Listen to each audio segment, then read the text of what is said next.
on with another video update.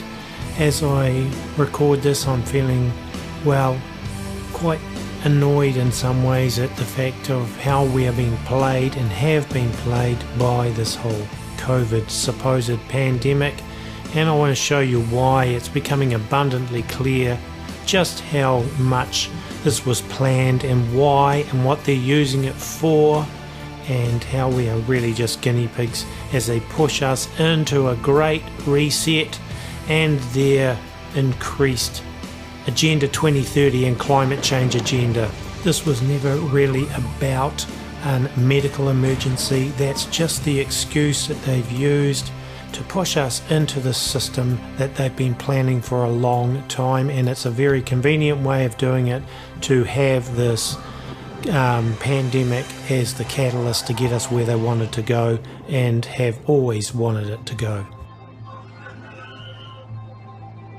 Now, I'm sure most of you who have followed this channel for any length of time will remember I've covered a number of times Event 201, which occurred last year, October 2019, a 3.5-hour pandemic tabletop exercise that simulated a series of dramatic scenario-based facilitated discussions confronting a difficult true-to-life dilemmas associated with response to a hypothetical but scientifically plausible pandemic.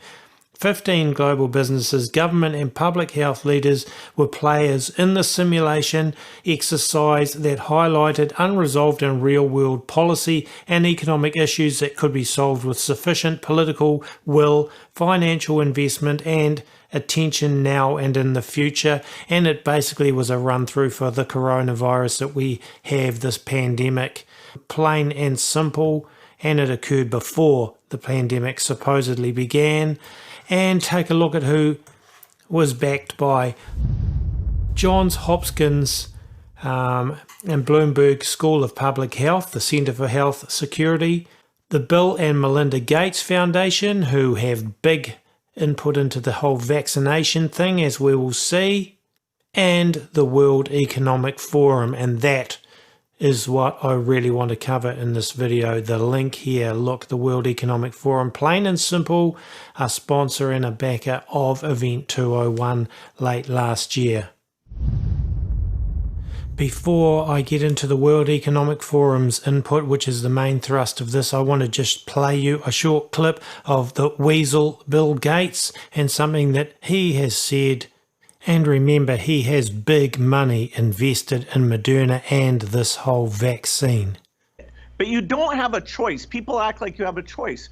People don't feel like going to the stadium when they might get infected. You know, it's not the government who's saying, okay, just ignore this disease. And, you know, people are deeply affected by seeing these deaths, by knowing they could be part of the transmission chain, and old people, their parents, their grandparents could be affected by this. And so you don't get to say ignore what's going on here.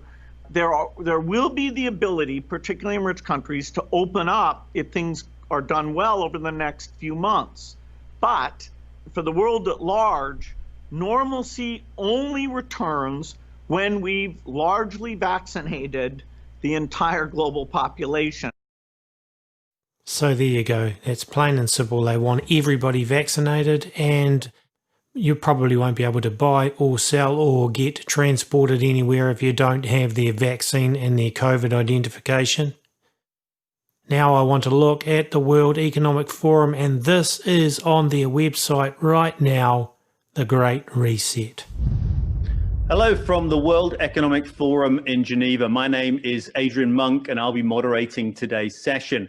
Welcome to this virtual meeting, which has brought together leaders and stakeholders from across the global community for our COVID Action Platform. Today, this meeting serves as a launch pad for the next chapter, the Great Reset.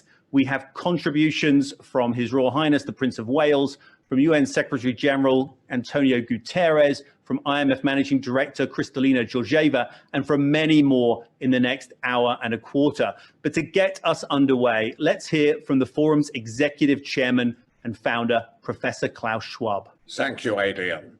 It is obvious that we are in the midst of the most severe crisis the world has experienced since World War II.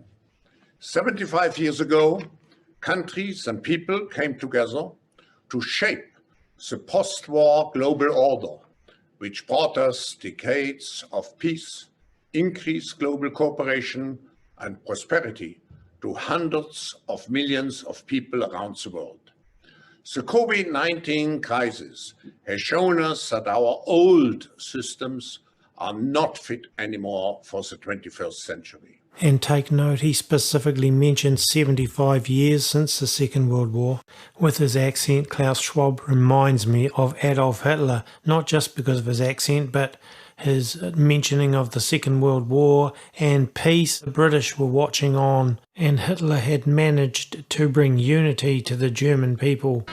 History hangs in the balance at Nuremberg, and while the ranks of disciplined Nazis swing across the broad stadium, the man who holds the destiny of the German people in his hands still ponders his course.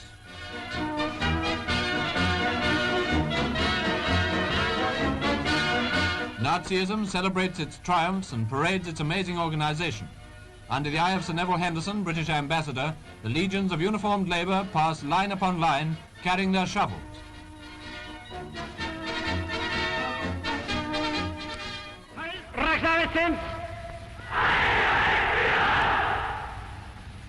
Each man in this orderly multitude waits upon the Führer's word. But vast as it is, this huge assembly is only a fragment of his audience. Not Germany alone, but the whole world waits upon words and signs which will spell peace. Incidentally, I wonder how many of you remember the 2015 Economist magazine cover. The elites like to tell us cryptically what they're going to do. If you have a look here, you see Winston Churchill, and if you go down directly below Winston Churchill at the bottom, you will find two arrows, 11.5 and 11.3. 1 plus 1 plus 5 equals 7 or 70, that's a tall arrow. And then the second one, 1 plus 1 plus 3 equals 5, the short arrow, that's a 5, 75. 75 years since World War II. You also see a tortoise, which is a symbol for the Fabian socialist agenda, basically slow rolling out of socialism, which has occurred over a long period of time. And of course you also see Castro and a very flat tyre on that car there, so I think that could be symbolic as well. But they've shown you through numerology or gematria the 75 there, 75 years since Second World War. And of course 2015 was 75 years since the dropping of the atomic bomb, and you can see that up above as well, the atomic bomb. And of course we see Alice from Alice in Wonderland and possibly the Queen's Land Rover. It has laid bare the fundamental lack of social cohesion, fairness, inclusion, and equality. Now is the historical moment, the time, not only to fight severe virus, but to shape the system for the need for the post-corona era. We have a choice to remain passive, which would lead to the amplification of many of the trends we see today: polarization, nationalism, racism, and ultimately increased social unrest and conflicts. But we have another choice. We can build a new social contract, particularly integrating the next generation. We can change our behavior to be in harmony with nature again. And we can make sure that the technologies of the fourth industrial revolution are best utilized to provide us with better lives. In short, we need a great reset. We have to mobilize all constituents of our global society to work together. We must not miss this unique window of opportunity. For this reason, I'm grateful that we are joined for this announcement of the Great Reset Initiative, not only by His Royal Highness the Prince of Wales, but by representatives of international organizations, business, trade unions, scientists, and above all, the young generation. Now we have the very special message from the United Nations Secretary General, Antonio Guterres. So now we have the United Nations Secretary General Antonio Guterres. He will also deliver the same old tired climate change and Agenda 2030 argument, why we need a great reset, again showing that this COVID was just basically a setup. And I will just edit this and shorten it somewhat, but hopefully you'll get the picture. Your Royal Highness, Professor Schwab, distinguished participants, ladies and gentlemen, I send you my warmest greetings and best wishes on the launch of the Great Reset. The COVID-19 pandemic is causing enormous human suffering and economic hardship.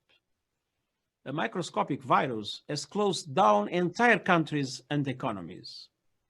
In doing so, it has exposed the fragility that characterizes much of our world. But this fragility is not confined to health systems. Runaway climate change, unsustainable levels of inequality, and the lawlessness of cyberspace are all warning signs that we must heed. The Great Reset is a welcome recognition that this human tragedy must be a wake-up call. As you rightly say, it is imperative that we reimagine, rebuild, redesign, reinvigorate, and rebalance our world. The scale of the pandemic and its social and economic impact demands strong unity and solidarity, particularly towards developing countries. Rebalancing investment, harnessing science and technology, and advancing the transition to net zero emissions, all elements of the Great Reset, are fundamental to building the future we need. Bingo, folks. There it is. The real reason why airplanes are grounded and people are locked down. Zero carbon emissions. That's what they want. So if you're thinking, folks, that airplanes are going to be back in the air the way they were before, think again. What these people want is to shut this all down for a Gaia-worshipping world with zero carbon emissions. We have already called for an economic stimulus package equivalent to a double-digit percentage, more than 10% of the global economy. Last week, the United Nations, together with the governments of Jamaica and Canada, convened the largest gathering of world leaders since the start of the pandemic to lay solid foundations for a sustainable recovery based on the 2030 Agenda for Sustainable Development and the Paris Agreement. The COVID-19 pandemic is a thinly veiled excuse to push the world into Agenda 21 and Agenda 2030 policies, plain and simple. And now we're going to hear from Prince Charles with a bunch of royal nonsense about COVID-19 and quickly morphing into climate change and why the Great Reset is so important to save our planet, basically. These are unprecedented times. Every person on the planet has been impacted by the coronavirus pandemic. Our world came to a standstill and it became clear that we did not have the answer or the mechanisms to address such an unprecedented global threat. The threats posed by this dreadful pandemic came upon us suddenly with very little warning. The threat of climate change has been more gradual, but its devastating reality for many people and their livelihoods around the world, and its ever greater potential to disrupt, surpasses even that of COVID-19, which is why we need to restore balance with the natural world through decisive action on climate change and restoring biodiversity. If we look at the planet as if it were a patient, we can see that our activities have been damaging her immune system, and she has been struggling to function and thrive due to the strain we have put on her vital organs. To treat her, we need to restore balance and put nature back at the center of the circle. And to achieve this, we must act for health and well-being, understand nature's patterns and cycles, recognize the value of diversity, unity, and the interdependence of all living things, consider the importance of innovation and adaptation, and invest in nature-based solutions to help stimulate a more circular bioeconomy that gives back to nature as much as we take from her. the 75 years after the Second World War saw unprecedented growth, rising longevity, and poverty reductions. But all this put an overwhelming strain on our environment. The good news is that we have many of the solutions to hand. We must redesign systems and pathways to advance net zero transitions globally. And in this regard, carbon pricing can form a critical pathway to genuinely sustainable markets. This reset moment is our opportunity to accelerate and align our efforts to create truly global momentum. We have a golden opportunity to seize something good from this crisis. Its unprecedented shockwaves may well make people more receptive to big visions of change. And global crises like pandemics and climate change know no borders and highlight just how interdependent we are as one people sharing one planet. I've been encouraged to see the growing calls for a green recovery. We need only look to the United Nations Secretary General, to the IMF, the EU, the Petersburg Climate Dialogue, the Canadian government, the COP26 Universities Network, and business leaders around the world to see this. And as we move from rescue to recovery, therefore, we have a unique but rapidly shrinking window of opportunity to learn lessons and reset ourselves on a more sustainable path. It is an opportunity we have never had before and may never have again. So we must use all the levers we have at our disposal, knowing that each and every one of us has a vital role to play. Notice how Prince Charles again in that speech mentioned the 75 years since World War II and clearly spoke about this all being a green agenda. COVID-19 plays perfectly into the Agenda 21 and Agenda 2030 politics and policies of the United Nations. And now we're going to hear from Kristalina Georgieva, the Managing Director of the International Monetary Fund, the IMF. Kristalina, tell us what the Great Reset means to you and what you will do about it. Well, thank you very much. And from the bottom of my heart, many thanks to His Royal Highness and to Professor Schwab for bringing us together. Now is the time to think what history would say about this crisis. And now is the time for all of us to define our own role. Will history say that was the great reversal? And we actually today see very worrisome signs. 170 countries are going to finish this year with a smaller economy than they started. And we already project that there will be more debt, more deficit, more unemployment, and there is a very high risk of more inequality and more poverty unless we act. And that takes me to what is it that would make it so that history would look at this crisis as the great opportunity for reset. Here we go again, folks. The great opportunity for reset. That is what this COVID-19 is. It's a manufactured crisis, the purpose of which is to reset and reimagine the world and recreate it in the image that the elites want. I'm not saying that there isn't a COVID-19 virus or that it doesn't kill some people, but that's not what the real global crisis is. It's not a pandemic.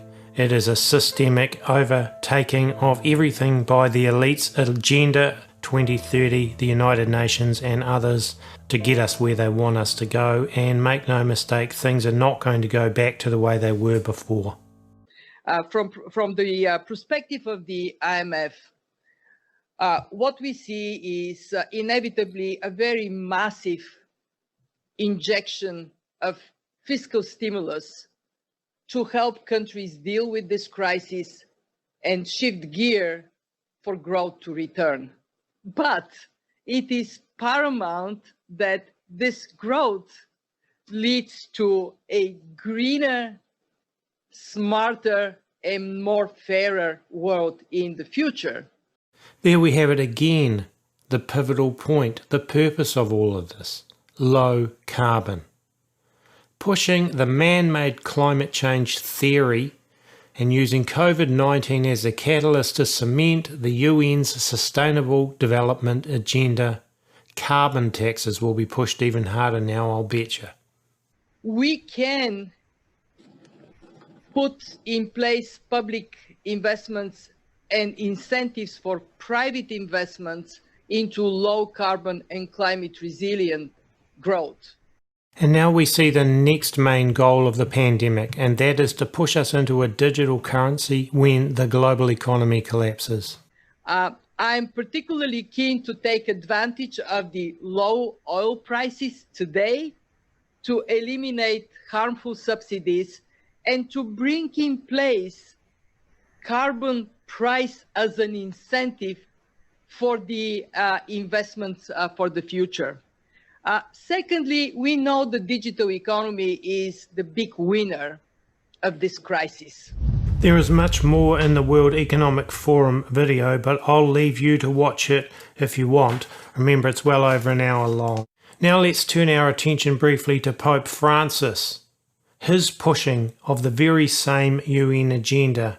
Here he was on September the 1st, 2020, parroting the Agenda 2030 narrative. Pope Francis, the pandemic has given us a chance to develop new ways of living. The coronavirus pandemic has given us a chance to develop new ways of living, Pope Francis said in a message released by the Vatican on September the 1st, in which he reiterated his call to limit global average temperature rise below 1.5 degrees Celsius and for the cancellation of the debt of the most vulnerable countries in recognition of the severe impacts of the medical, social and economic crisis they face as a result of COVID-19. The Pope said the COVID-19 pandemic has in some ways given us a chance to develop new ways of living. Indeed, already we can see how the earth can recover if we allow it to rest. The air becomes cleaner, the water's clearer, the animals have returned to many places from where they had previously disappeared. Speaking of the need to restore the land, Francis insisted that climate restoration is of utmost importance since we are in the midst of a climate emergency and are running out of time. What about the actual COVID-19 virus? Just how deadly is it? Does it warrant global lockdowns? Why the rush for a vaccine, without which we are told that life will never go back to normal? Take a look at this, a recent CDC report. New CDC report shows that 94% of COVID-19 deaths in the US had contributing conditions. The Centre for Disease Control and Prevention released new data last week that depicts how many Americans have died from COVID-19 also had underlying other conditions. According to the report, only 6% of the deaths have COVID-19 as the only cause mentioned, revealing that 94% of patients who died from coronavirus also had other health conditions and contributing causes. And actually, I looked, as well as that, I looked at Pennsylvania government website yesterday. There have been 7,712 total deaths attributed to COVID-19.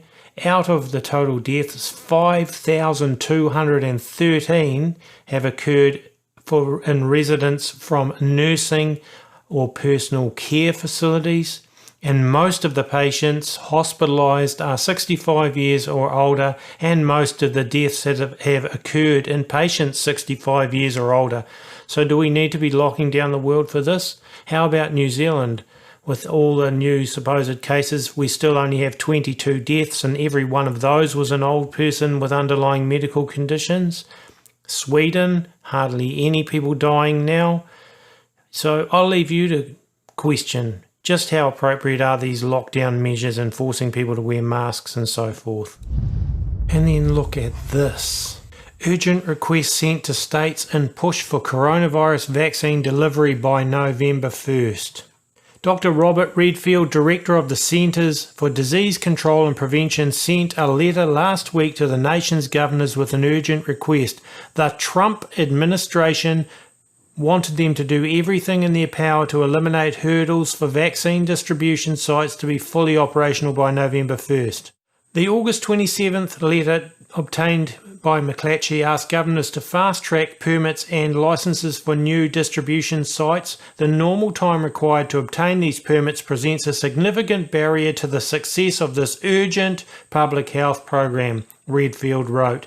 CDC urgently requests your assistance in expediting applications for these distribution facilities, he continued, and, if necessary, asks that you consider waiving requirements that would prevent these facilities from becoming fully operational by November 1st, 2020. And this, folks, is under Donald Trump. Those of you that think Trump was anti-vaccination, think hard again. One final message from me. This morning I spent some time signing out correspondence, as we do as ministers, and I will have to say I was alarmed at the number of letters that I've received from people concerned that the government would be making COVID-19 vaccinations compulsory. This is a direct result of deliberate misinformation that's being spread through social media. The government is not making COVID-19 or any other vaccinations compulsory. We will, of course, when we have a vaccination available, be encouraging people to take the vaccination because it will help to keep everybody safe. But the government is not going to be making the vaccination compulsory. Folks, we have the massive rushing for the deployment of a vaccine, and though governments will say, no, we aren't going to make it mandatory, though some state governments, etc., state governors are saying they would make it mandatory, but others are saying, like the New Zealand minister here, saying that they wouldn't make it mandatory, but you don't have to make it mandatory to have the vaccine to make it so that everyone will have to pretty much take it. All you have to do is tell people that they can't buy or sell or travel without the vaccine. Yeah, we won't make you take it, but you won't be able to do this, this and this unless you take it. It will eventually yield the same result.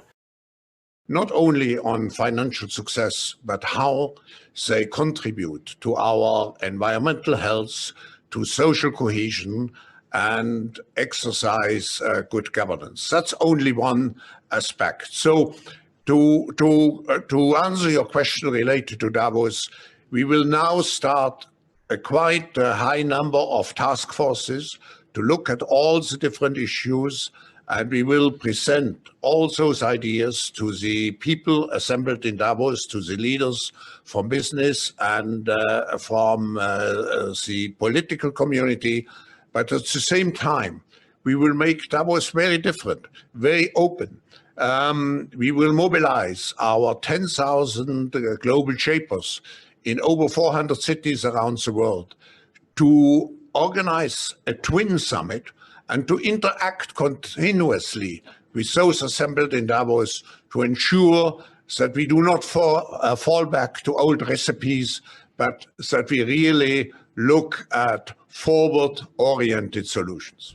So these things are being rushed through. We have this great reset being rushed through to change the world into the image of the elite, what they want, and I believe a depopulation agenda with it, but that's not going to be in the scope of this video. Folks, things are rushing very quickly towards the culmination of, well, I think what the book of Revelation talks about, the beast system arising, and it is arising very quickly.